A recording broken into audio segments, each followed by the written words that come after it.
Okay, Roger DeCoster, Motocross of Nations. I think the way to sum up this weekend is quite simple. Team USA finished 8th, I think. They were better than that. AP was brilliant in the first moto. RJ clearly had speed.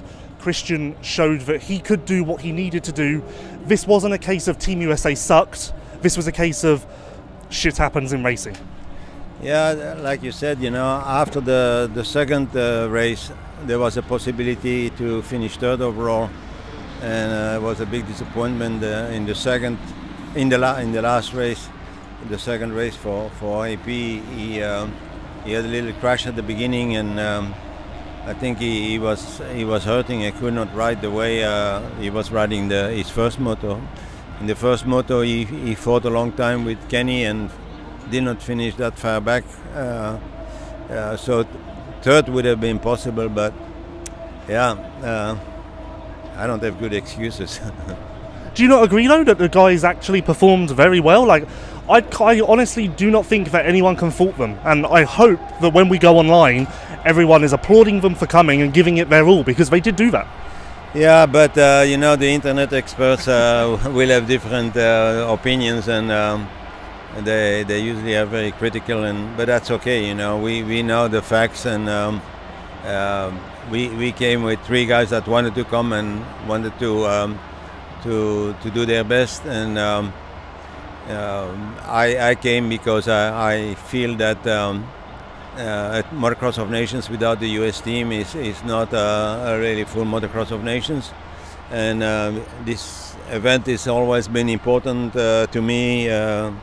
First as a rider, and then as part of you know, factory teams, and part of the industry and part of the sport. So I always wanted to support this event to the best I could, but it's this year was particularly difficult because for a lot of reasons. Our season in the US only finished. We only had 1 week in between.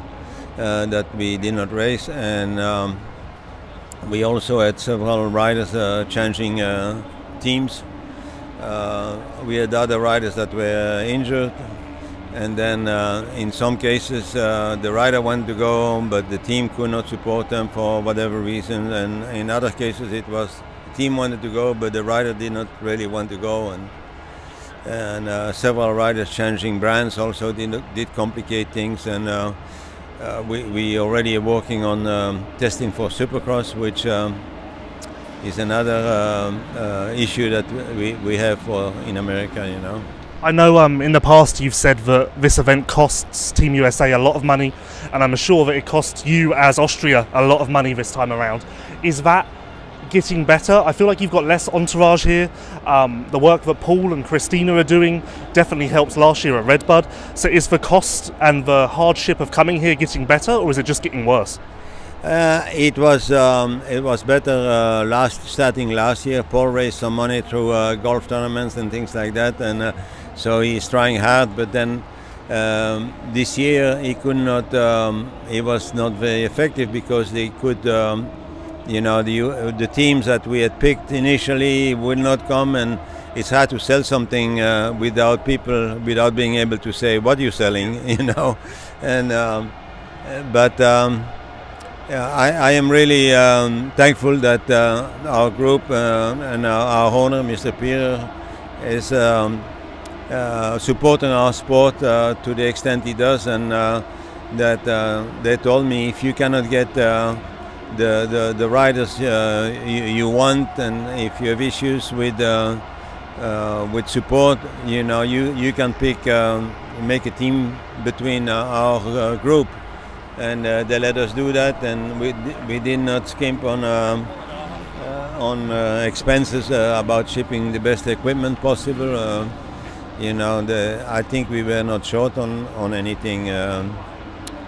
Does motivation remain high for the Motocross of Nations? It was tough this year around to pick riders. Next year should be easier.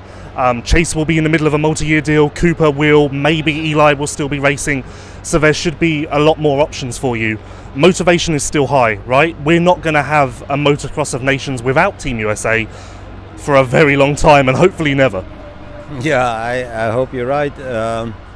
My motivation is the same as it's always been, but it's hard, you know, because the US schedule is a tough schedule. We race pretty much every week, and we have basically 2 seasons back to back, and it takes extra time and testing also to switch from Supercross to outdoors, and so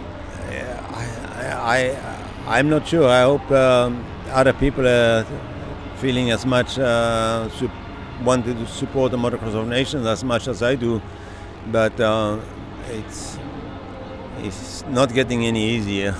Last thing, very exciting week coming up for you with your day job. Obviously we can't talk too much, but you are excited about what's coming this week and what's coming in 2024. Yeah, everybody on the team has been working hard. You know, we had rider issues, but we also had bike. You know, our performance was not what it should be. It was more.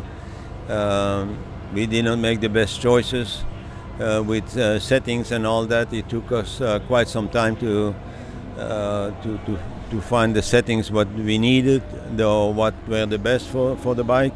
And some of that had to do with the riders going in circles, requesting one thing and really needed something different. And so we have to take, as a team, as a factory, we need to take some responsibility for the weaker results this year, and